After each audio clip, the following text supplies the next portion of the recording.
Di hari pemakaman ayah, suamiku mengusirku dan membawa istri barunya ke rumah warisan. Tetapi senyum dingin yang kuberikan adalah hitungan mundur menuju jeritan histeris mereka 24 jam kemudian. Sebelum kita mulai lebih lanjut, yuk, tekan tombol suka, serta tombol subscribe agar tidak ketinggalan kisah menarik lainnya.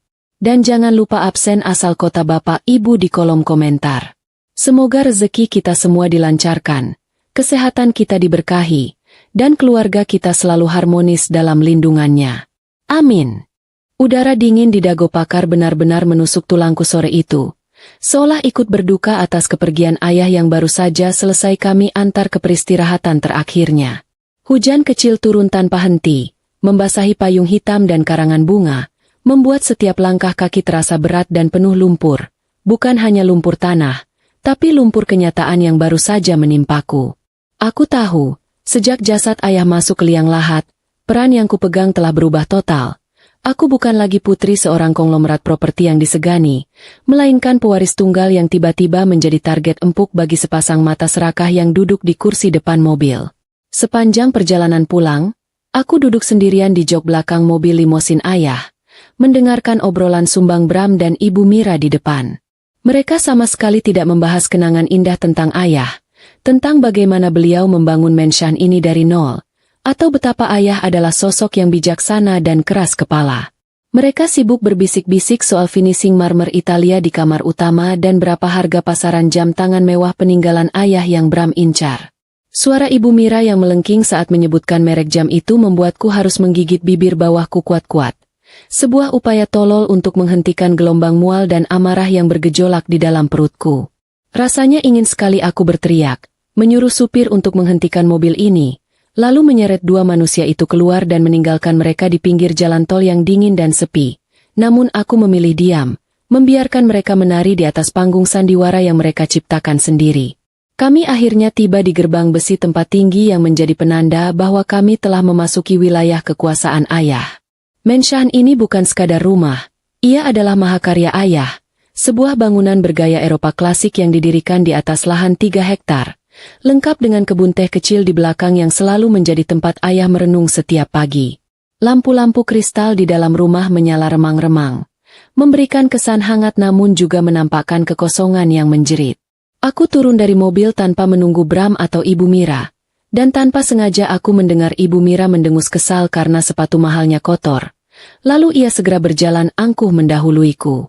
Oh, ya ampun, ini baru babak pertama, batinku. Kesadaran tentang keserakahan mereka membuat kepalaku jernih. Aku tidak boleh hancur sekarang. Aku berjalan melewati pintu utama, melewati ukiran kayu jati yang ayah bawa langsung dari Jawa Tengah. Dan mataku terpaku pada lukisan besar ayah yang tergantung gagah di dinding ruang keluarga. Ayah di sana, dengan tatapan tajam dan senyum kecilnya yang selalu menyembunyikan rencana besar yang tidak akan pernah bisa ditebak orang lain. Aku tahu, persis di balik senyum itu, ayah pasti sudah merancang sesuatu. Entah itu bom waktu, atau justru jalan keluar yang tak terduga. Karena ayah adalah orang yang paling mengerti betapa liarnya sifat Bram dan betapa dangkalnya Ibu Mira. Aku hanya punya kepercayaan pada kecerdasan ayah. Itulah satu-satunya bekal yang tersisa di dalam hatiku saat ini. Keheningan yang dingin itu tiba-tiba pecah ketika pintu utama kembali terbuka dengan kasar, membuat engselnya berderit protes.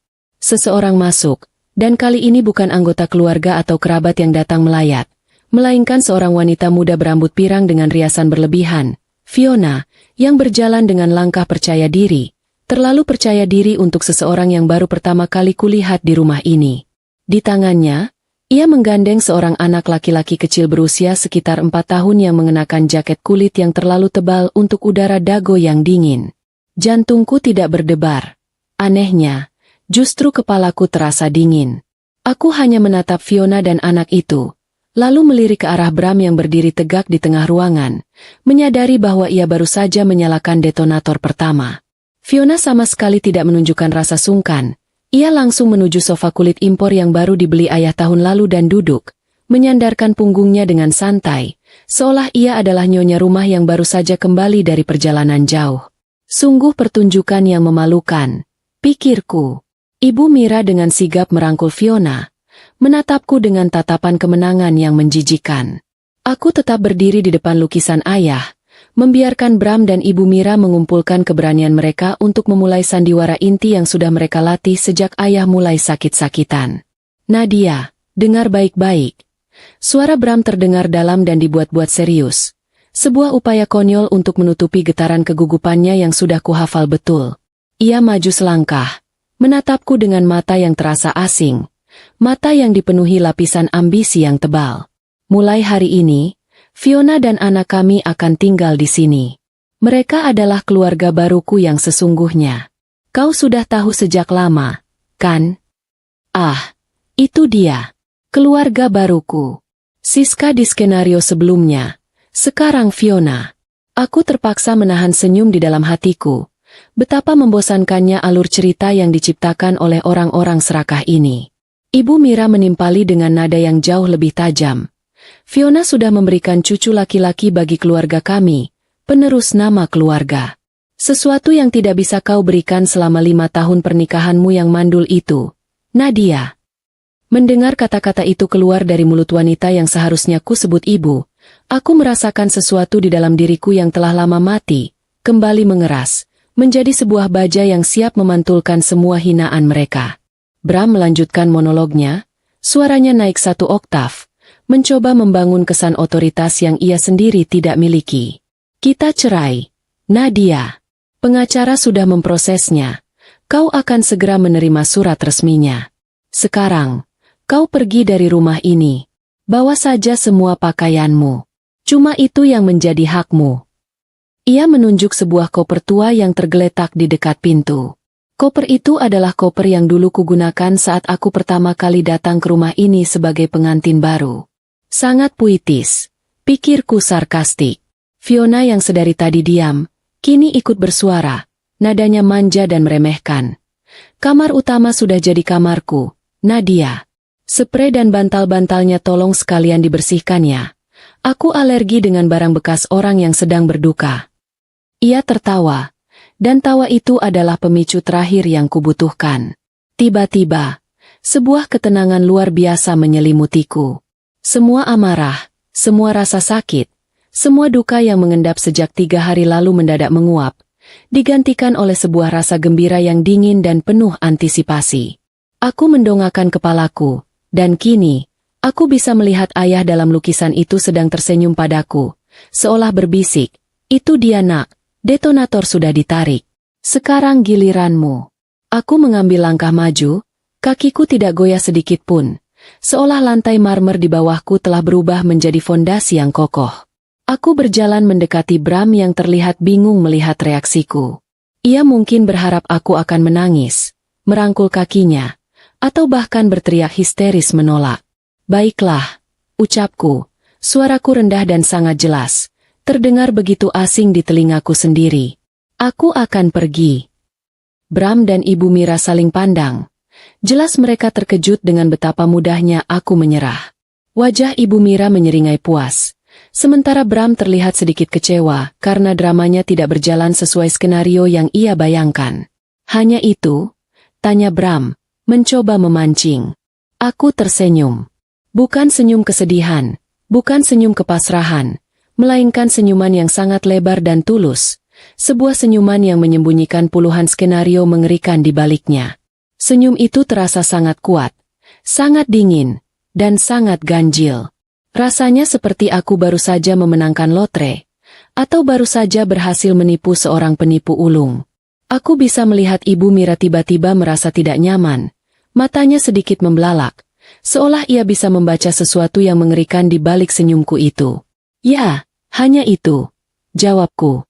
Aku akan pergi. Tapi sebelum aku melangkah keluar dari pintu ini, izinkan aku mengucapkan satu hal saja. Aku melangkah mendekati Bram, menatapnya lurus-lurus, mengabaikan Fiona yang kini berdiri di sampingnya dengan wajah tegang. Bram, kau sungguh pria yang bodoh. Aku tidak memberinya kesempatan untuk membalas. Aku melangkah ke koper tua itu, membukanya. Kosong. Aku hanya memasukkan dompet, ponsel, dan kunci mobil kecilku ke dalam tas tangan. Koper itu aku biarkan terbuka di tengah ruangan, sebagai simbol betapa tak berharganya semua yang mereka miliki dibandingkan dengan apa yang kubawa di dalam kepalaku.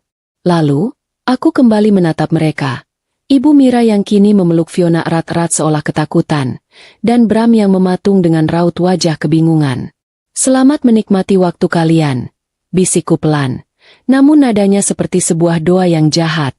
"Kalian pantas mendapatkan apa yang akan datang, dan percayalah, ini akan jadi drama yang jauh lebih seru daripada yang kalian rencanakan." Aku berbalik, berjalan menuju pintu tanpa menoleh lagi. Setiap langkah kakiku terasa ringan, seolah beban bertahun-tahun telah terangkat dari pundakku. Aku meninggalkan menshan itu, meninggalkan kemewahan, meninggalkan duka, dan meninggalkan 3 serigala yang baru saja menyambut takdir mengerikan mereka sendiri. Aku tidak tahu apa yang akan terjadi selanjutnya, tetapi aku tahu satu hal, ayah sudah menyiapkan permainannya, dan aku, sekarang, adalah pemain utamanya. Aku hanya perlu menunggu. Tepat 1 hari, dan seluruh dago pakar akan mendengar teriakan histeria mereka. Dan itu baru permulaan. Aku menarik napas panjang begitu kakiku menginjak trotoar di luar gerbang besi yang baru saja ku tinggalkan. Udara dingin dago yang tadinya terasa mencekam karena duka, kini terasa seperti udara bebas. Udara yang ku sesap dalam-dalam untuk membersihkan sisa-sisa aroma pengkhianatan yang melekat di pakaianku. Aku berjalan menjauh dari menshan megah itu tanpa menoleh ke belakang. Setiap langkahku adalah penolakan terhadap status korban yang Bram dan Ibu Mira ingin paksakan padaku. Rasanya sungguh aneh, meninggalkan segalanya, rumah, harta, status, dan bahkan suami. Namun aku tidak merasa kehilangan apa-apa. Sebaliknya, aku merasa sangat utuh. 10 menit berjalan menembus kabut tipis dan gerimis yang mulai mereda. Sebuah mobil sedan hitam berhenti perlahan di sampingku. Kaca jendela di sisi pengemudi turun, dan di sana sudah menungguku Pak Tigor. Orang kepercayaan ayah sekaligus kepala keamanan yang sejak tadi aku yakin sudah mengawasiku dari jauh. Beliau adalah pria parubaya yang tenang dan jarang bicara. Tetapi tatapannya selalu penuh kesetiaan yang tak tergoyahkan pada ayah dan kini padaku. "Sudah waktunya, Nona Nadia," kata Pak Tigor pelan. Tidak ada basa-basi atau pertanyaan. Seolah seluruh adegan pengusiran tadi hanyalah sebuah drama yang sudah diantisipasi. Aku masuk ke mobil, menutup pintu, dan langsung merasakan kehangatan yang kontras dengan dinginnya suasana di dalam rumah tadi. Kami tidak langsung bergerak. Aku membiarkan diriku bersandar sejenak, mengumpulkan detail untuk kuceritakan pada Pak Tigor. Mereka masuk, mereka angkuh, dan Bram resmi menceraikanku di depan Fiona. Ujarku, singkat, padat, dan tanpa emosi. Aku sudah memberikan senyuman terbaikku. Pak Tigor hanya mengangguk. Lalu ia tersenyum tipis, sebuah ekspresi langka yang membuat wajahnya yang keras terlihat lebih lega. "Bagus, Nona. Berarti rencana cadangan ayah sudah bisa kita jalankan." Ayah selalu tahu, satu-satunya cara mengalahkan keserakahan adalah dengan membiarkannya merasa menang terlebih dahulu. Kami pun meninggalkan kawasan Dago. Pak Tigor mengantarku ke sebuah kondominium mewah milik ayah di pusat kota yang sama sekali tidak diketahui oleh Bram dan Ibu Mira. Sambil menyetir, Pak Tigor menceritakan bagaimana ia sudah memutus semua koneksi vital ke menshan. Jaringan internet utama telah dialihkan, sistem keamanan dimatikan dari luar, dan yang paling penting, semua sinyal telepon di area menshan sudah diacak atas perintah ayah, persis seperti yang kurasakan tadi malam. Ayahku memang seorang jenius yang suka bermain catur 3 dimensi. Sementara aku sibuk menyerap informasi tentang benteng pertahanan terakhir ayah, di dalam menshan mewah itu, pesta kemenangan Bram, Ibu Mira, dan Fiona sedang mencapai puncaknya. Aku bisa membayangkan dengan jelas pemandangan kekacauan dan kemewahan norak yang mereka ciptakan. Ibu Mira pasti sudah mengklaim kamar tidur utama ayah. Sibuk merencanakan bagaimana ia akan mengganti semua tirai sutra peninggalan ibuku dengan beludru merah murahan. Aku yakin ia juga sudah membuka lemari pakaian ayah, mencoba-coba dasi Hermes dan jam tangan mahal yang Bram incar, meskipun itu jelas-jelas kebesaran di pergelangan tangannya. Semoga saja ia tidak merusak koleksi porselen antik ibuku, pikirku getir. Fiona, keluarga baru, pasti sudah sibuk memamerkan status barunya itu di media sosial. Mengambil foto-foto selfie dengan latar belakang marmer Italia, sambil menggenggam gelas wine mahal yang tidak ia ketahui cara meminumnya dengan benar. Mungkin dia sudah menghabiskan waktu berjam-jam mencoba semua perhiasan yang ia pikir adalah warisan. Padahal sebagian besar adalah perhiasan imitasi mahal yang sengaja ayah beli sebagai pengalih perhatian. Aku bisa membayangkan betapa puasnya mereka. Merasa telah berhasil mengeliminasi musuh utama dan menguasai harta dengan begitu mudahnya. Mereka tidak tahu bahwa setiap detik yang mereka habiskan untuk merayakan adalah paku yang mereka tancapkan ke peti mati mereka sendiri. Setelah tiba di kondominium, aku tidak beristirahat. Aku langsung meminta Pak Tigor menghubungkan kami dengan Pak Dharma, penasihat hukum keluarga yang sangat kupercayai. Di ruang kerja yang minimalis dan terawat itu, di hadapan dua pria yang paling setia pada almarhum ayah, aku akhirnya membuka file digital yang ayah kirimkan kepadaku beberapa hari sebelum beliau berpulang. File itu berisi wasiat yang sesungguhnya. Rumah itu, mansion itu, ujarku sambil menunjuk peta digital di layar. Sudah dijual 2 hari sebelum ayah meninggal. Pak Dharma dan Pak Tigor hanya mengangguk tenang, seolah mereka sudah menduga hal ini. Ayah tidak meninggalkan Bram dan Ibu Mira dengan warisan. Lanjutku, suaraku menegang sedikit karena kagum pada kecerdasan ayah. Ayah meninggalkan mereka dengan konsekuensi. Uang hasil penjualan mansion itu dialihkan ke yayasan pendidikan milikku, yang juga didirikan oleh ayah. Semua dana aman. Ayah menjualnya kepada Tuan Haris, tambah Pak Tigor. Raut wajahnya berubah sedikit serius. Tuan Haris ini adalah konglomerat properti yang kejam, Nona. Beliau membeli tanah itu untuk dijadikan akses proyek terowongan tol baru. Beliau memberi waktu 48 jam untuk pengosongan, tapi ayah memintanya menunda 24 jam setelah pemakaman, hanya untuk memberi kesempatan pada kalian. Tuan Haris setuju, dengan satu syarat. Besok pagi, tepat jam 8, beliau akan datang dengan tim eksekutornya. Aku menghela napas panjang, mencerna detail yang mengejutkan ini. Ayah tidak hanya melindungi hartanya dari orang serakah, ayah juga menjebak mereka dengan cara yang paling menyakitkan, memberi mereka harta selama 24 jam sebelum menghancurkannya. Jadi, kataku, mengulas kembali rencanaku. Mereka akan bangun besok pagi sebagai penguasa mansion. Tetapi matahari terbit akan membawa mereka pada kenyataan bahwa mereka adalah penyusup di lahan milik pengembang paling kejam di Bandung. Betul, Nona. Dan ada satu hal lagi, sahut Pak Dharma, menyerahkan sebuah dokumen yang terlipat rapi. Di dalam dokumen wasiat terakhir ini, ayah juga menyatakan bahwa semua pinjaman yang digunakan Bram atas nama perusahaan untuk judi dan penggelapan dana harus ditagihkan secara pribadi kepada Bram. Ayah sudah mengajukan laporan penipuan ke kantor polisi, menunggu penyerahan bukti. Aku mengambil dokumen itu. Di dalamnya tertera angka fantastis yang pasti akan membuat Bram mendekam di penjara selama bertahun-tahun. Inilah yang ayah sebut sebagai warisan yang sesungguhnya. Keadilan yang dibungkus dalam jebakan keserakahan. Malam itu, saat Bram, Ibu Mira, dan Fiona pasti sedang tidur pulas di atas bantal-bantal sutra, merayakan kekayaan palsu mereka, aku justru sibuk merencanakan detail kecil. Aku meminta Pak Tigor untuk mematikan sirkulasi air panas dan pemanas ruangan tepat pukul 7 pagi. Aku ingin mereka bangun dalam keadaan kedinginan dan tidak nyaman, sebelum mereka harus menghadapi neraka yang sesungguhnya. Aku ingin mereka merasakan sedikit penderitaan, sebelum mereka diusir dalam kehinaan. Aku menatap jam dinding. Kurang dari 12 jam lagi, drama ini akan mencapai puncaknya. Aku tidak sabar menunggu matahari terbit. Sementara aku tidur nyenyak di kasur empuk kondominium milik ayah, aku tahu betul di mansion Dago Pakar, malam itu adalah malam terpanjang dan terburuk bagi Bram, Ibu Mira, dan Fiona.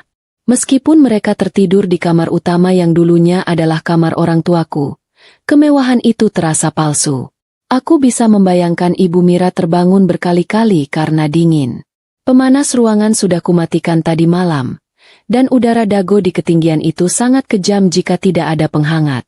Aku tahu Ibu Mira pasti sudah mengeluh keras-keras pada Bram, menyalahkan kebodohan ayahku yang konon tidak becus merawat sistem pemanas. Kasihan sekali krim malam mahalnya harus menghadapi udara sedingin itu, pikirku geli. Sementara itu, Bram dan Fiona pasti bertengkar pelan di bawah selimut tebal, Frustrasi karena sinyal telepon seluler mereka lenyap sepenuhnya. Fiona pasti tidak bisa berhenti mengeluh karena ia tidak bisa pamer status ratu barunya di media sosial. Padahal ia sudah memilih angle terbaik untuk foto di kamar tidur utama.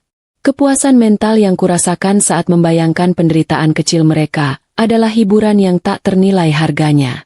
Mereka mengira telah menguasai istana, padahal mereka hanya menyewa tenda darurat tanpa listrik di tengah badai. Tepat pukul 7 pagi, sesuai jadwal yang sudah kusetel, air panas di seluruh Menshan berhenti mengalir. Ini adalah sentuhan terakhirku, sebuah good morning call yang dingin sebelum kejutan besarnya. Saat alarm di kondominiumku berbunyi, aku bangun dengan perasaan sangat ringan, tidak ada lagi beban duka yang menyesakkan. Aku sudah menyelesaikan tugas terakhirku untuk ayah, dan kini, aku siap menonton pertunjukan. Di Menshan, aku yakin saat itu adalah momen keributan yang sempurna. Fiona pasti sudah menjerit saat mendapati air di pancuran kamar mandi mendadak berubah menjadi air es yang menyengat. Bram pasti panik, berpikir ada kerusakan pipa besar di rumah yang baru ia klaim sebagai miliknya. Aku bisa mendengar tawa ayahku dari langit. Betapa beliau pasti bangga melihat drama yang ia rancang dengan sangat cermat ini. Mereka yang serakah dan hanya memikirkan kemewahan pasti tidak pernah menyadari bahwa semua sistem di rumah itu dirancang untuk bekerja dengan baik hanya jika dioperasikan oleh orang yang benar-benar memahaminya, yaitu ayahku sendiri. Aku menghabiskan 1 jam berikutnya dengan sangat tenang. Aku mandi, merapikan pakaian sederhana yang kubawa, dan memasak teh herbal.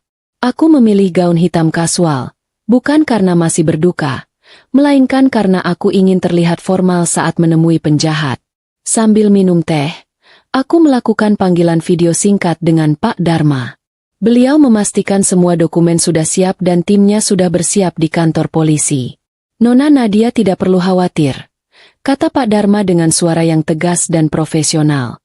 Laporan tentang penggelapan dana oleh Tuan Bram sudah di tangan Kepala Reserse. Begitu Tuan Haris dan timnya tiba di sana, status mereka akan langsung berubah dari penyusup menjadi tersangka yang dicari. Aku mengangguk puas. Ayahku memang merencanakan ini lapis demi lapis. Pengusiran paksa oleh pengembang, diikuti penangkapan resmi oleh polisi. Sebuah paket lengkap yang tidak bisa diganggu-gugat. Aku menutup panggilan itu, membiarkan diriku menikmati momen ketenangan yang hanya tersisa beberapa menit lagi. Tepat pukul 8:05, aku merasakan jantungku berdetak sedikit lebih cepat, bukan karena takut, melainkan karena antisipasi yang membuncah. Di dalam hatiku, aku tahu Bram, Ibu Mira, dan Fiona sudah berkumpul di ruang tengah yang dingin, berdebat sengit soal siapa yang harus dipanggil untuk memperbaiki listrik, air, dan pemanas. Mereka pasti sedang menyusun rencana untuk menjual perhiasan imitasi ayahku demi menutupi biaya perbaikan. Padahal bencana yang sesungguhnya sudah meluncur menuju gerbang mereka. Jam dinding di kondominiumku berdentang 8 kali. Tepat saat dentangan terakhir menghilang, teleponku berdering. Itu adalah panggilan masuk dari Pak Tigor, yang sudah berada di posisi pengintaian di dekat Menshan. Aku menggeser tombol hijau. Nona Nadia. Suara Pak Tigor terdengar tegang, diiringi suara gemuruh yang keras di latar belakang. Mereka sudah datang. Gerbangnya sudah dihantam. Tim eksekutor Tuan Haris tidak bermain-main. Perhitungannya sudah dimulai. Gemuruh suara mesin berat dan dentuman baja yang menghantam tembok tiba-tiba memecah keheningan pagi. Suara itu begitu keras dan mendominasi sehingga getarannya terasa sampai ke tempatku berada. Meskipun aku berada di pusat kota. Aku memegang ponselku erat-erat, mendengarkan laporan langsung dari Pak Tigor, yang suaranya terdengar teredam oleh kekacauan yang terjadi di Menshan Dago Pakar. Gerbang utama sudah hancur. Nona. Mereka menggunakan ekskavator. Lapor Pak Tigor. Ada nada kagum dan ngeri yang bercampur dalam suaranya. Mereka masuk tanpa permisi. Puluhan orang berseragam hitam sudah mengepung rumah. Aku bisa membayangkan dengan jelas pemandangan di sana. Tembok tebal yang didirikan ayah dengan susah payah kini runtuh seperti tumpukan pasir oleh kebrutalan tim eksekutor Tuan Haris. Di dalam Menshan, situasi pasti sudah berubah menjadi kekacauan. Bram yang terbangun dalam keadaan dingin dan frustrasi karena tidak bisa mandi air hangat, kini pasti sudah pucat pasi melihat pemandangan itu. Segala arogansinya yang ia kumpulkan semalam pasti sudah menguap, digantikan oleh ketakutan primitif. Mereka tidak sedang menghadapi rentenir biasa. Mereka menghadapi perusahaan pengembang raksasa yang tidak peduli pada hukum kecil, apalagi pada drama keluarga. Kini, mereka harus berhadapan dengan kenyataan bahwa kekuasaan ayahku sudah berpindah tangan pada sosok yang jauh lebih menakutkan. Aku bisa mendengar teriakan melengking Ibu Mira dari ponsel Pak Tigor. Meskipun jaraknya jauh. Itu adalah teriakan histeris seorang wanita yang baru menyadari bahwa mahkota kemenangannya hanyalah ilusi. Aku membayangkan ia pasti sedang berlarian di ruang tengah, mencoba menyelamatkan tas-tas mahalnya atau mungkin perhiasan imitasi yang ia kira asli, sambil menyumpahi ayahku yang sudah tenang di kuburnya. Mereka sudah di teras. Nona, lapor Pak Tigor lagi. Kali ini suaranya lebih dekat dengan sumber keributan. Bram mencoba menahan mereka dengan menunjukkan salinan wasiat yang ia palsukan. Tapi Tuan Haris hanya tertawa. Mendengar Bram masih berpegangan pada kebohongan yang ia ciptakan, aku tidak bisa menahan senyum. Betapa piciknya ia. Ia tidak tahu bahwa wasiat yang ia pegang itu adalah sampah tak bernilai di hadapan surat jual beli yang asli, yang sudah ditandatangani ayahku dan Tuan Haris, seorang konglomerat yang perusahaannya bernilai triliunan. Itu seperti mencoba menghentikan badai dengan sehelai kertas tisu, pikirku.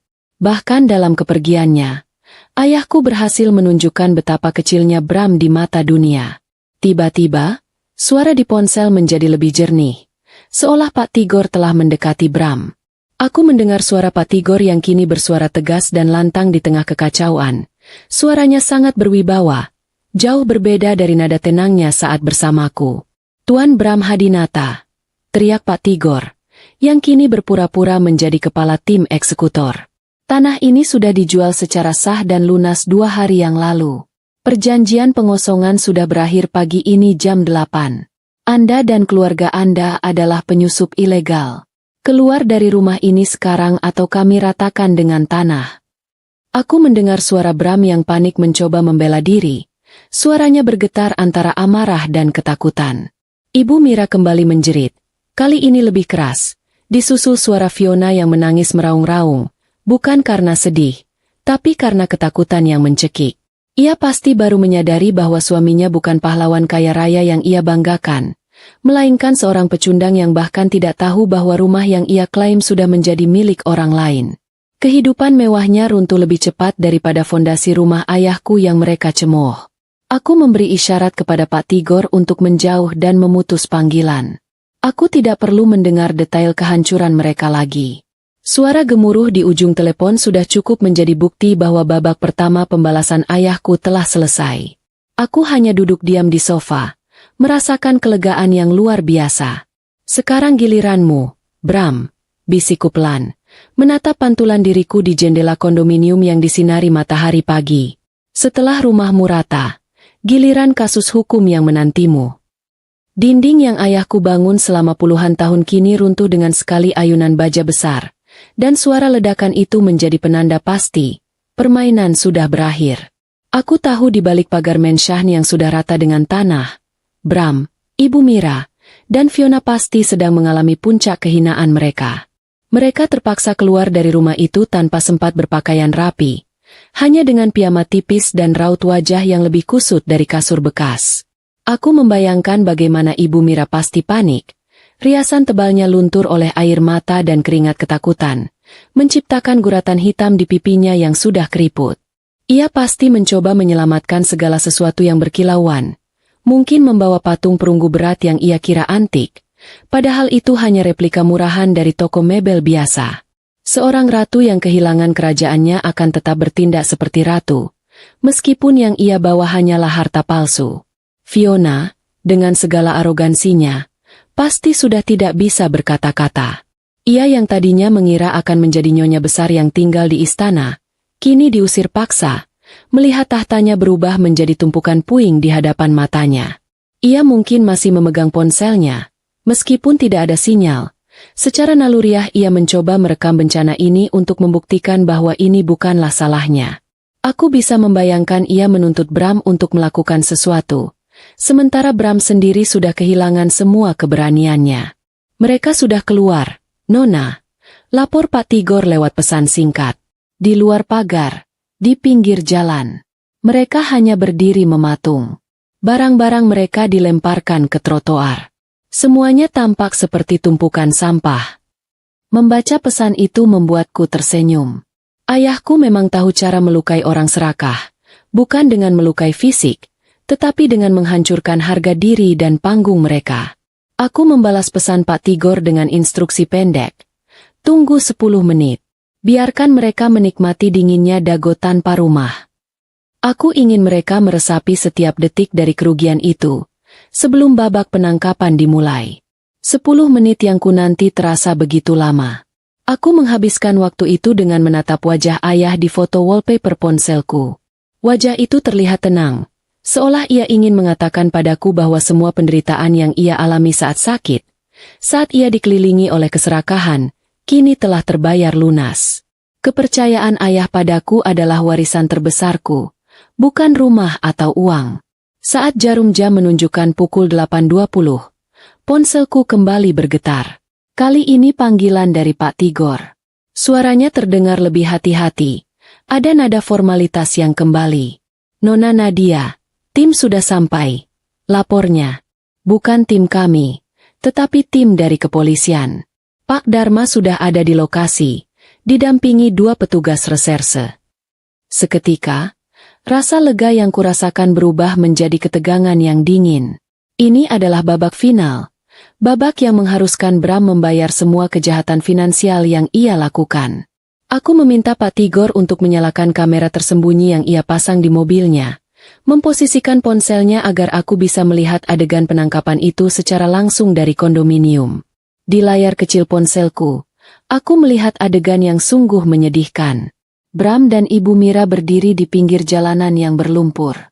Bram mencoba menutupi dirinya dengan selimut tipis yang entah ia dapat dari mana, dan Fiona sibuk mengelap air matanya yang berbaur dengan maskara yang luntur. Mereka terlihat begitu kecil dan tak berdaya di hadapan kemegahan alat-alat berat yang masih beroperasi di belakang mereka. Lalu, di sisi kanan layar, muncul Pak Dharma dengan setelan jas rapi dan 2 petugas polisi berseragam. Pak Dharma berjalan lurus, tanpa keraguan sedikit pun. Ia berhenti di depan Bram yang matanya membelalak kaget. Bram pasti mengira polisi datang untuk menolong mereka dari pengembang jahat. Aku menahan napas. Ini bukan lagi tentang rumah. Ini adalah tentang keadilan. Di layar ponselku, aku melihat Bram berlari ke arah Pak Dharma dengan wajah penuh harapan palsu, mengira bahwa pengacara andal keluarga itu datang untuk menyelamatkan mereka dari para eksekutor kejam Tuan Haris. Pikirannya pasti sudah kacau, membayangkan Pak Dharma akan mengeluarkan surat sakti untuk menghentikan buldoser. Ekspresi wajahnya yang tadinya ketakutan kini berubah menjadi lega yang prematur. Selamat datang di babak final, Bram. Batinku dingin. Pak Dharma, dengan ketenangan seorang profesional yang sudah melihat segalanya, tidak tersenyum. Ia tidak membalas sapaan Bram yang terdengar serak. Ia hanya menggeser badannya sedikit, menampakkan 2 petugas polisi di belakangnya, yang langsung berjalan maju dan berdiri tegak di depan Bram. Wajah Bram seketika membeku. Ia pasti menyadari, dari tatapan dingin dan tanpa emosi para petugas itu, bahwa kedatangan mereka bukanlah kabar baik. Tuan Bram Hadinata. Suara Pak Dharma terdengar resmi dan memecah keheningan di tengah suara gemuruh mesin di belakang. Kedatangan kami ke sini bukan untuk urusan sengketa tanah. Ini adalah urusan hukum pidana. Ia mengeluarkan sebuah map berwarna biru tua dari tas tangannya. Kami datang bersama kepolisian untuk menindaklanjuti laporan yang diajukan oleh almarhum Bapak Handoko, atas dugaan tindak pidana penggelapan dana dan penipuan yang Anda lakukan terhadap perusahaan. Harapan Bram seketika runtuh, seolah kakinya terbuat dari tanah liat yang baru saja disiram air. Matanya membelalak lebar, menatap Pak Dharma dan polisi bergantian. Ia mencoba membantah, suaranya bergetar tidak karuan. Ibu Mira, yang sedari tadi merengek, tiba-tiba berhenti. Ia menoleh, melihat Bram, dan kini baru menyadari kedalaman masalah yang mereka hadapi. Bukan lagi kehilangan rumah, tapi kehancuran total. Ini fitnah. Pak Dharma, kau pasti salah paham. Ayahku tidak mungkin melaporkanku, teriak Bram, Suaranya kini melengking seperti anak kecil yang merengek. Ia masih mencoba berlindung di balik status menantu kesayangan yang sudah tidak berlaku. Semua bukti sudah kami serahkan, Tuan Bram, balas Pak Dharma tanpa emosi. Termasuk salinan rekaman audio yang ayah Anda siapkan saat Anda memalsukan tanda tangan beliau untuk mencairkan pinjaman fiktif. Ayah Anda menyiapkan ini sejak 6 bulan yang lalu. Beliau tahu, penggelapan dana ini akan membawa Anda pada kehancuran perusahaan. Di layar, aku melihat Ibu Mira berlari ke arah Bram. Bukan untuk memeluk, melainkan untuk menyerangnya. Bram, kau bilang rumah ini aman. Kau menghancurkan kita. Dasar anak tidak tahu diri. Ibu Mira menjerit. Kemarahan dan ketakutan telah melunturkan semua riasan dan harga dirinya. Tawa kecilku lolos tanpa suara. Inilah yang ayah inginkan. Karma yang membuat mereka saling memangsa. Sementara Ibu Mira sibuk meracau, Fiona, yang sedari tadi hanya diam dan mengamati, mengambil keputusan cepat. Ia melirik tumpukan barang-barang di trotoar. Melirik Bram yang sudah dikelilingi polisi, dan lalu ia menatap anak kecilnya.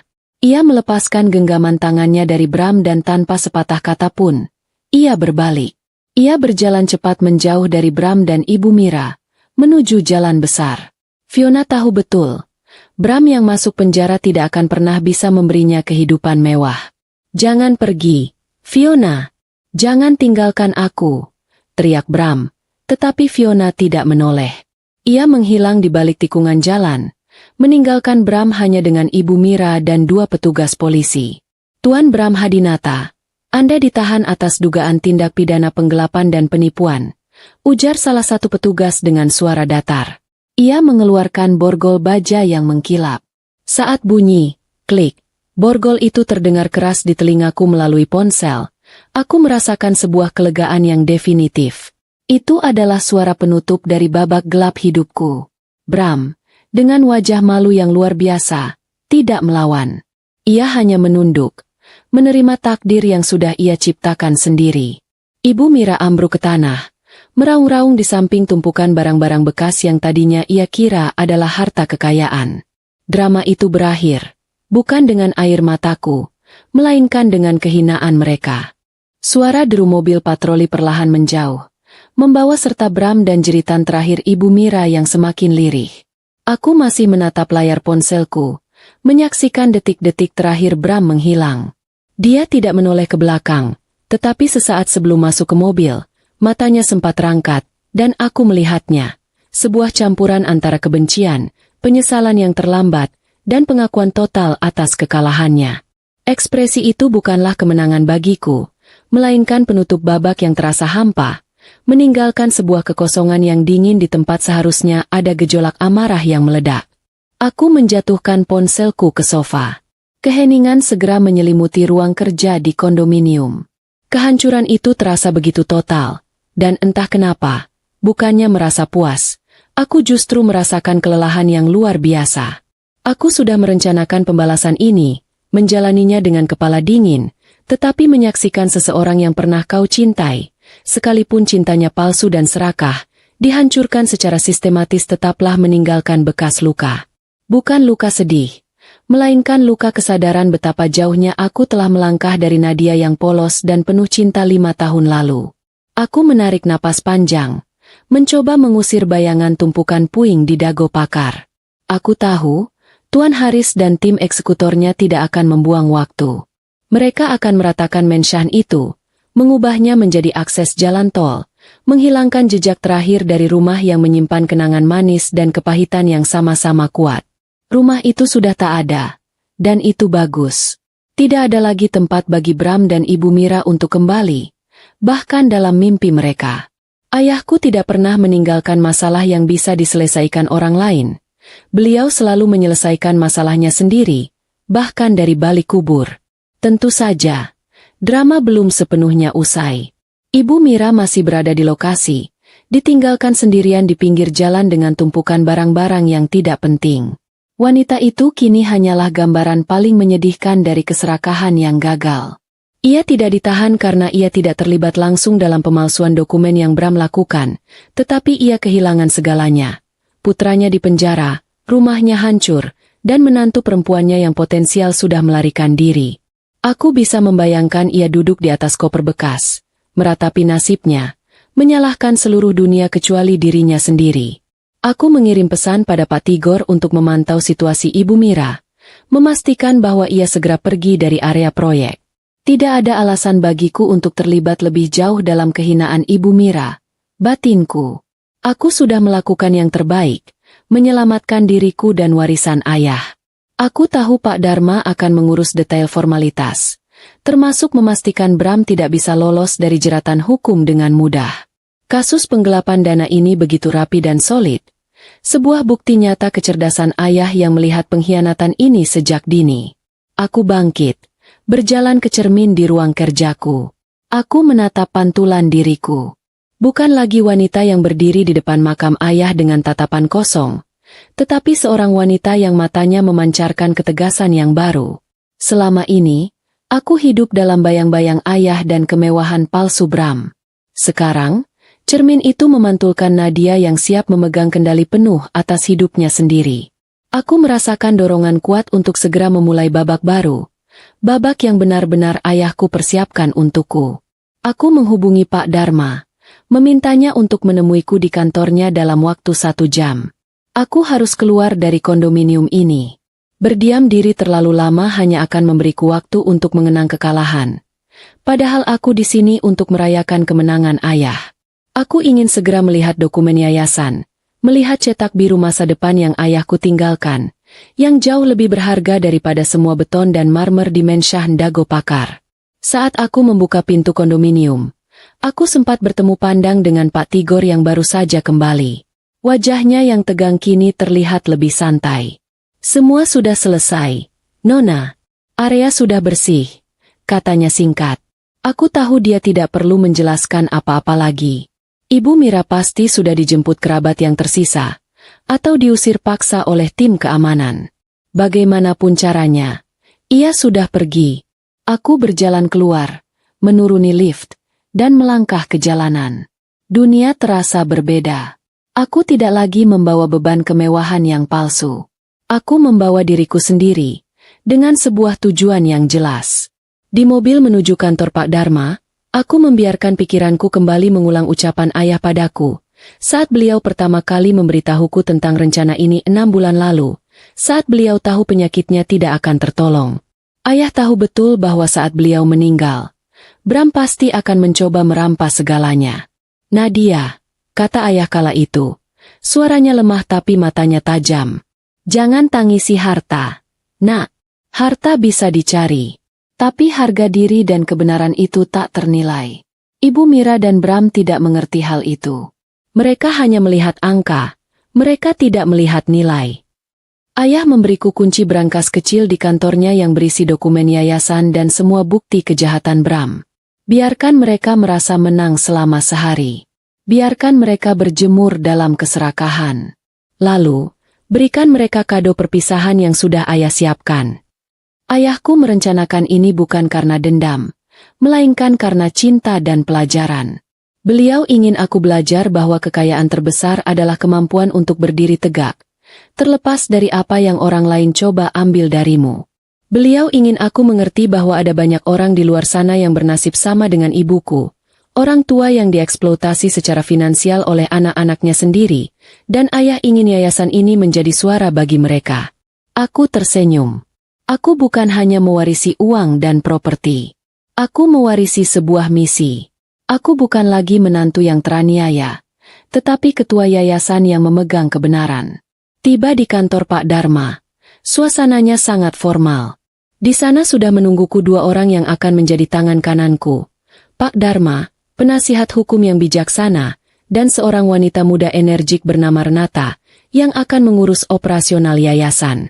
Mereka menyambutku bukan dengan rasa kasihan, melainkan dengan rasa hormat yang mendalam. Pak Dharma menyerahkan dokumen tebal berwarna merah marun. Selamat datang di kehidupan baru Anda, Nona Nadia. Ini adalah surat resmi Yayasan Warisan Kebenaran. Visi ayah Anda sangat jelas. Menggunakan dana penjualan Mensyah untuk membiayai bantuan hukum bagi para lansia korban eksploitasi keluarga. Rumah megah itu kini telah berubah menjadi perisai keadilan. Membaca kalimat itu membuatku meneteskan air mata. Air mata pertama sejak ayah meninggal. Bukan air mata duka, melainkan air mata haru. Ayahku, bahkan di saat-saat terakhirnya, masih memikirkan nasib orang lain. Aku menyeka air mataku cepat-cepat. Tidak ada waktu untuk larut dalam emosi. Aku harus bekerja. Baiklah, Pak Dharma, Renata.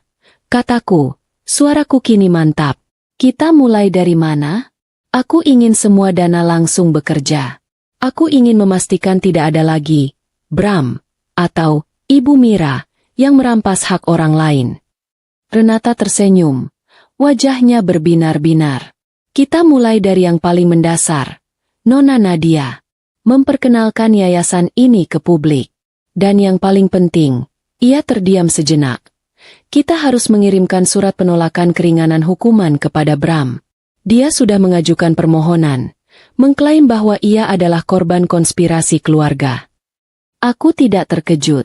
Bram pasti akan terus berlindung di balik kebohongan. Aku menghela napas, mengambil pena di meja, dan menandatangani surat-surat awal dengan cepat. Aku menulis catatan kecil di sudut surat permohonan Bram. Keadilan ayahku tidak bisa dinegosiasikan. Keluar dari kantor Pak Dharma. Matahari sudah bersinar terik. Aku tidak lagi merasakan dinginnya dago, melainkan kehangatan dari tujuan hidup yang baru. Aku tahu, Bram dan Ibu Mira akan menghabiskan waktu bertahun-tahun meratapi nasib mereka. Sementara itu, aku, sang mantan istri yang teraniaya, akan sibuk membangun benteng kebenaran ayahku. Dan itulah kemenangan yang sesungguhnya. Energi yang kumiliki setelah meninggalkan kantor Pak Dharma sungguh luar biasa. Rasanya seperti aku baru saja diberi ulang tahun kedua. Tidak ada lagi waktu untuk memikirkan Bram atau Ibu Mira. Fokusku kini sepenuhnya beralih pada Yayasan Warisan Kebenaran, sebuah nama yang ayah pilih dengan penuh makna. Ayah ternyata sudah menyiapkan sebuah gedung perkantoran kecil di daerah Sudirman, yang juga tidak pernah Bram ketahui, untuk dijadikan markas yayasan. Minggu-minggu pertama adalah masa yang sangat sibuk, mengubah ruangan kosong menjadi kantor yang berfungsi, merekrut tim yang solid, dan merumuskan strategi untuk membantu para lansia korban eksploitasi. Aku bekerja berdampingan dengan Renata dan Pak Dharma, dan aku menemukan rasa damai yang tidak pernah kudapatkan selama menikah. Di sini, aku dihargai bukan karena statusku sebagai istri Bram, tetapi karena visiku. Tidak lama kemudian, berita tentang Yayasan Warisan Kebenaran mulai menyebar, dan tentu saja, hal itu tidak bisa dipisahkan dari skandal di Dago Pakar. Media massa ramai memberitakan kisah kehancuran menshan itu dan penangkapan Bram karena penipuan besar. Ada yang bersimpati padaku, menyebutku janda baja, tetapi banyak juga yang menuduhku kejam, sengaja menjebak suamiku sendiri. Aku belajar dengan cepat bahwa kebenaran yang sederhana seringkali lebih sulit dipercaya daripada drama kebohongan yang rumit. Aku sama sekali tidak peduli dengan opini publik. Yang kupedulikan adalah surat-surat permohonan bantuan yang mulai menumpuk di mejaku, kasus-kasus yang menyayat hati, persis seperti apa yang ayahku alami. Hanya saja korbannya adalah orang-orang biasa yang tidak punya koneksi seperti Pak Dharma. Disinilah letak humor dan ironi terbesar. Uang dari penjualan rumah yang sangat Bram inginkan, kini kugunakan untuk melawan orang-orang seperti dia. Suatu sore, saat aku sedang meninjau kasus seorang kakek yang sertifikat rumahnya digelapkan oleh cucunya sendiri, Pak Tigor datang ke kantor dan menyerahkan sebuah amplop lusuh. Ini dari titipan lembaga pemasyarakatan. Nona, ujar Pak Tigor. Raut wajahnya seperti menahan jijik. Tuan Bram yang mengirimkannya. Aku mengambil amplop itu. Bau lembab dan asam langsung tercium. Aku membukanya perlahan. Tulisannya tangan Bram yang biasanya rapi, kini terlihat kasar dan penuh tekanan. Isinya tidak mengejutkan. Surat itu penuh dengan tuduhan, ratapan, dan permintaan konyol. Ia menuduhku merencanakan konspirasi, menggunakan ayah untuk menjebaknya, dan menuntutku untuk menarik laporan polisi, mengklaim bahwa ini semua adalah salah paham keluarga yang terlalu dibesar-besarkan. Ia bahkan berani memintaku mengirimkan uang untuk memperbaiki kondisi hidupnya di dalam penjara. Aku tertawa kecil, tawa yang kering dan tidak mengandung kebahagiaan. Itu adalah tawa lega karena aku tahu Bram tidak akan pernah berubah. Ia masih Bram yang sama, yang tidak pernah mau bertanggung jawab atas kesalahannya. Ia bahkan masih menyalahkanku atas dinginnya udara Dago saat ia diusir. Bagaimana dengan Ibu Mira, Pak Tigor? Tanyaku sambil melipat surat itu kembali. Ibu Mira sudah tinggal dengan adik iparnya di luar kota, Nona. Tapi kami dengar kehidupannya tidak enak. Ia mencoba menghubungi teman-teman arisannya, tetapi semua sudah tahu kisahnya. Ia sudah kehilangan panggungnya. Tidak ada yang mau bergaul dengan wanita yang putranya dipenjara karena menipu mertuanya sendiri. Mendengar kabar itu, aku tidak merasa senang, tetapi aku merasa lega. Ibu Mira mendapatkan konsekuensi dari pilihannya. Ia kehilangan status sosialnya, yang baginya jauh lebih menyakitkan daripada kehilangan uang. Aku mengambil surat permohonan keringanan hukuman Bram yang sudah kutandatangani penolakannya, dan meletakkannya di atas meja. Lalu, aku meletakkan surat Bram dari penjara itu tepat di sampingnya. Aku tidak perlu membalas surat itu. Pekerjaanku, yayasanku, dan kebebasanku adalah balasan yang jauh lebih mematikan daripada kata-kata. Aku memanggil Renata dan Pak Dharma. Lupakan surat ini, kataku, sambil menunjuk surat Bram. Kita punya kasus baru. Seorang nenek di Cirebon diusir oleh anaknya. Kita harus segera terbang ke sana besok pagi. Keadilan tidak bisa menunggu. Dengan begitu, aku membuang Bram dan semua kenangan buruk itu ke sudut pikiranku, lalu fokus pada tumpukan dokumen kasus yang menungguku. Membangun kembali kehidupan ayahku dan membantu orang lain adalah cara terbaik untuk membuktikan pada Bram dan Ibu Mira bahwa warisan sejati bukanlah harta yang bisa dirampas, melainkan tujuan hidup yang tak ternilai harganya. 6 bulan berlalu sejak Mensyah Dago Pakar diratakan, dan kini suara gemuruh mesin di sana telah digantikan oleh hiruk-pikuk di kantor Yayasan Warisan Kebenaran. Aku tidak lagi mengukur keberhasilanku dari nilai properti atau kemewahan mobil, tetapi dari senyum lega para lansia yang berhasil kami bantu. Aku menemukan kebahagiaan yang jauh lebih otentik saat menyaksikan Pak Dharma berhasil mengembalikan sertifikat tanah seorang nenek dari cengkraman anaknya yang berjudi. Setiap kasus yang kami menangkan adalah pengingat bahwa ayahku benar. Kekuatan terbesar adalah berdiri di sisi kebenaran, bahkan ketika kebenaran itu sangat tidak populer. Yayasan ini berkembang pesat. Dana dari penjualan Mensyah ayah bukan hanya menjadi modal, tetapi juga menjadi perisai bagi mereka yang lemah. Aku dan Renata kini sering bepergian keluar kota, mendirikan posko bantuan hukum di daerah-daerah terpencil, jauh dari gemerlap kehidupan palsu yang pernah kuhidupi bersama Bram. Aku ingat suatu pagi, Pak Tigor datang ke kantorku dan tersenyum geli. Nona Nadia, ada kabar lucu dari Jakarta. Katanya, tidak bisa menahan tawa. Ibu Mira sedang mencari pekerjaan sebagai guru les privat di sebuah perumahan kumuh. Ia mencoba menyembunyikan identitasnya, tetapi aksen sombong dan tas bermerek KW-nya membuat semua orang tahu ia adalah Ibu Mira yang jatuh miskin. Aku hanya menggelengkan kepala. Tawa kecilku lolos. Ibu Mira tetaplah Ibu Mira, yang tidak bisa lepas dari citra palsu dan kesombongan. Aku tidak merasa iba sama sekali. Paling tidak, ia kini harus bekerja dan merasakan bagaimana mencari nafkah tanpa mengandalkan harta orang lain. Itu adalah pelajaran yang tidak akan pernah ia dapatkan di dalam Mensyah mewah. Fokusku kembali ke pekerjaan, tetapi di tengah kesibukan itu, aku menyadari ada perubahan lain dalam hidupku. Aku mulai merasa nyaman dengan kehadiranku sendiri. Ketergantungan emosional yang dulu kurasakan terhadap Bram telah sepenuhnya menghilang, digantikan oleh kemitraan yang kuat dengan Pak Dharma dan Renata.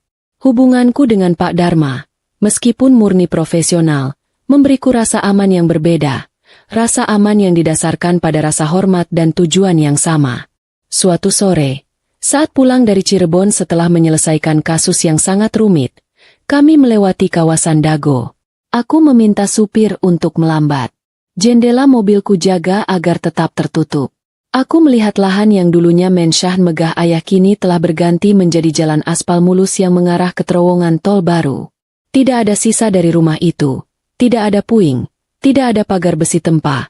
Tidak ada pohon Kamboja yang menaungi pemakaman palsu. Rumah itu telah lenyap sepenuhnya, seolah ayahku sendiri yang menghapusnya dari peta kenangan. Aku tidak merasa sedih. Aku merasakan penutupan yang sempurna.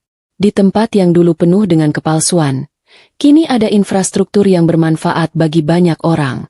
Ayahku memastikan bahwa warisan terakhirnya adalah manfaat, bukan beban. Aku tersenyum, bukan senyum sinis seperti saat aku meninggalkan Bram, tetapi senyum yang penuh rasa syukur. Ayahku tidak hanya memberiku kekayaan materi, ayahku memberiku kesempatan untuk memulai hidup yang benar-benar bersih, bebas dari bayang-bayang masa lalu yang kotor. Mantra kotor Ibu Mira bahwa aku akan hidup sendirian dan dikutuk telah patah. Aku tidak sendirian. Aku dikelilingi oleh tujuan yang mulia. Dan itu, sungguh, adalah hadiah yang tak tertandingi. Dinding kaca kantor Yayasan Warisan Kebenaran memantulkan cahaya matahari pagi, dan dari ketinggian lantai 7 ini, aku bisa melihat lanskap kota Jakarta yang sibuk, sebuah pemandangan yang terasa sangat kontras dengan ketenangan yang kini kurasakan. 2 tahun telah berlalu sejak mensah megah di Dago Pakar itu diratakan, dan sejak saat itu, setiap hari adalah bukti nyata betapa jeniusnya rencana ayahku. Kehancuran yang Bram dan Ibu Mira alami telah menjadi fondasi yang kokoh bagi sebuah bangunan yang jauh lebih berharga. Aku tidak lagi memikirkan kemewahan yang dulu kurasakan. Aku kini dikelilingi oleh tumpukan berkas kasus, bau kertas lama, dan deru mesin fotokopi. Tetapi semua itu terasa lebih hangat daripada parfum termahal atau marmer termahal di dunia. Di sini, di tengah hiruk-pikuk keadilan, aku menemukan diriku yang sesungguhnya. Aku, Nadia, adalah kepala Yayasan Warisan Kebenaran, sebuah nama yang kini mulai dikenal dan disegani sebagai pelindung bagi mereka yang tidak punya suara. Pencapaian yayasan ini dalam 2 tahun pertama sungguh melampaui ekspektasi. Kami tidak hanya memenangkan kasus per kasus, kami mengubah pola pikir. Aku, Pak Dharma, dan Renata berhasil mendirikan rumah singgah di Bogor, sebuah tempat sederhana yang kini menjadi surga bagi para lansia korban eksploitasi. Di sana, mereka tidak hanya mendapatkan perlindungan hukum, tetapi juga pemulihan emosional. Uang hasil penjualan rumah yang Bram sangka akan ia nikmati untuk membeli mobil mewah, kini dibelanjakan untuk makanan bergizi dan terapi psikologi bagi para korban pengkhianatan. Ironi itu terasa manis. Aku ingat betul salah satu kasus pertama kami yang paling berkesan, kasus kakek Johan. Kakek itu diusir dari rumahnya oleh anak perempuannya sendiri yang ingin menjual tanah tersebut untuk modal bisnis gagal. Kakek Johan datang ke yayasan dengan mata kosong, kehilangan harapan. Setelah perjuangan hukum yang panjang dan melelahkan, kami berhasil mengembalikan hak milik kakek Johan sepenuhnya. Saat kakek itu memelukku sambil menangis, air matanya membasahi bahuku, aku merasakan sensasi yang jauh lebih mendalam daripada kepuasan melihat Bram diborgol. Rasanya seperti ayahku sendiri yang sedang memelukku, memberiku persetujuan bahwa aku telah memilih jalan yang benar. Itulah saat di mana aku sepenuhnya meninggalkan dendam dan memeluk misi. Namun, di tengah kesibukan konstruktif itu, sesekali bayangan gelap dari masa lalu tetap datang. Biasanya, bayangan itu datang dalam bentuk amplop lusuh dari balik jeruji besi. Surat dari Bram. Surat terakhir yang kuterima, sekitar 3 bulan lalu, sungguh merupakan mahakarya dari kepicikan dan penyangkalan. Ia menulis tentang kesendiriannya, tentang Ibu Mira yang tidak pernah datang menjenguknya, karena Ibu Mira sendiri sudah tidak punya uang untuk ongkos dan gengsi untuk menampakkan diri, dan ia masih, dengan segala kepastian yang tolol, menuntut keadilan dari ayahku. Ia mengklaim bahwa ayahku memanipulasi hukum dan bahwa ia, Bram, adalah korban dari konspirasi gila seorang istri yang cemburu. Ia bahkan menulis dengan penuh keyakinan bahwa aku dan Pak Dharma pasti memiliki hubungan gelap dan bekerja sama untuk menghancurkannya. Aku membaca surat itu di ruanganku, sambil minum teh. Reaksiku, tawa yang renyah dan penuh kelegaan. Aku tidak lagi merasakan amarah, hanya iba. Bram tidak akan pernah belajar. Penjara telah mengurung fisiknya, tetapi pikiran dan jiwanya tetap terperangkap dalam penjara keserakahan yang ia bangun sendiri. Ia akan menghabiskan 8 tahun ke depan menyalahkan semua orang, dan 8 tahun itu akan berlalu lebih cepat daripada waktu yang kubutuhkan untuk membaca selembar suratnya. Aku meremas surat itu menjadi bola kecil dan membuangnya ke tempat sampah, membiarkan pengakuan ketidakberdayanya menjadi santapan tong sampah. Sementara Bram di penjara, nasib Ibu Mira lebih brutal. Beliau kehilangan segalanya yang ia hargai, status, nama baik, dan lingkungan sosial. Aku mendapat kabar dari seorang teman yang kebetulan tinggal di kota tempat Ibu Mira diasingkan, bahwa Ibu Mira kini bekerja serabutan. Ia tidak bisa lepas dari kebiasaan lamanya. Ia selalu mencoba memamerkan perhiasan imitasi dan tas tiruannya, meskipun ia kini tinggal di kontrakan sempit. Tentu saja, itu hanya mengundang cemoohan. Ia menjadi bahan gosip dan tontonan. Tanpa panggung mewah dago, kesombongan Ibu Mira hanyalah komedi tragis yang tidak lucu.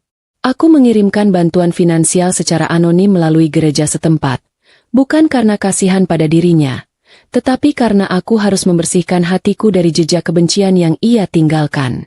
Kehidupan pribadiku pun menemukan ritme yang baru. Aku sering menghabiskan waktu dengan Pak Dharma dan Renata di luar jam kerja, merencanakan kampanye atau sekadar menikmati kopi. Aku menemukan bahwa Pak Dharma, di balik ketenangan profesionalnya, adalah pria yang memiliki hati yang sangat baik dan selera humor yang dewasa. Hubunganku dengannya dibangun di atas rasa hormat yang mendalam, sebuah fondasi yang sama sekali tidak ada dalam pernikahanku dengan Bram. Tidak ada lagi drama, tidak ada kepalsuan, hanya dua orang dewasa yang bekerja untuk tujuan yang sama, yang saling menjaga dan menghargai. Aku tahu, ayahku pasti tersenyum melihat kemitraan ini. Suatu malam, aku berdiri di balkon kondominiumku, menatap lampu-lampu kota yang berkelip. Aku memegang sebuah kotak kayu kecil yang ayah berikan padaku. Bukan kunci atau dokumen penting, melainkan sebuah perekam suara kecil. Di dalamnya, ada satu rekaman. Itu adalah suara ayah, yang direkam sebulan sebelum beliau meninggal. Nadia putriku, suara ayah terdengar serak, tetapi jelas. Warisan terbesar ayah bukanlah rumah di Dago. Warisan terbesar ayah adalah yayasan ini. Ayah memberikannya padamu agar kau tahu, bahwa setelah semua kepalsuan dan pengkhianatan, kau masih bisa memilih kebenaran. Jangan pernah takut untuk memulai dari nol. Nak, karena hanya di atas nol, kau bisa membangun sesuatu yang sungguh kokoh dan tidak bisa dihancurkan oleh keserakahan. Hiduplah dengan tujuan. Hiduplah dengan kebebasan. Ayah mencintaimu. Aku memutar rekaman itu hingga usai. Air mataku menetes. Tetapi kali ini adalah air mata kekuatan. Ayahku telah mengubah kehinaan menjadi sebuah kemuliaan, mengubah puing menjadi perisai. Aku menyeka air mataku, mematikan perekam itu, dan menaruhnya kembali ke tempatnya. Aku menatap langit. Bram di penjara, Ibu Mira diasingkan, dan Fiona sibuk mencari target baru yang sayangnya sudah tahu kisahnya. Sementara itu, aku, sang janda yang diusir, kini memimpin sebuah gerakan. Aku telah menemukan kebebasan yang sesungguhnya, kebebasan yang tidak bisa dibeli dengan uang, dan tidak bisa diambil dengan ancaman. Aku tersenyum, senyum yang tidak perlu disembunyikan lagi. Inilah akhir dari drama Dago, dan awal dari warisan kebenaran yang akan terus menyala.